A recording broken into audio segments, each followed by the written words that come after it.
अस्सलाम वालेकुम नाजरीन, मैं हूं अमरीन अली और आप देख रहे हैं वॉइस ऑफ उर्दू। नाजरीन, एक ब्रेकिंग न्यूज से आपको आगाह करते चलें कि सऊदी अरब ने पाकिस्तान समेत 20 मुल्कों पर आर्जी सफरी पाबंदी लगा दी। ये breaking news voice of Urdu के नाजरीन के लिए कि सऊदी अरब ने पाकिस्तान समेत 20 मुल्कों पर आर्जी सफरी पाबंदी लगा दी है।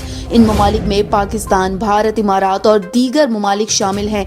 सऊदी वजारत दाखिला ने बयान जारी करके कहा है कि सऊदियों, सिफारतकारों, सेहत कारकुनान और इनके अहले खाना के सिवा तमाम अफराद के सऊदी अरब आने पर आर्जी पाबंदी लगा दी गई। अमल दरामद बुध 3 फरवरी 2021 बुध से होगा। ये पाबंदी 20 ममालिक से आने वालों पर आयद की गई है। इनमें पाकिस्तान, इंडिया और इमारात भी शामिल हैं। सऊदी वजारत दाखिला ने मंगल को बयान में कहा है कि सऊदी शहरियों, सिफारतकारों, सेहत कारकुनान और इनके अहलो अयाल के सिवा किसी के भी मुमलिकत में दाखिले पर पाबंदी लगा दी गई है। नफाज बुध 3 फरवरी 2021 बुध को रात 9 बजे से होगा।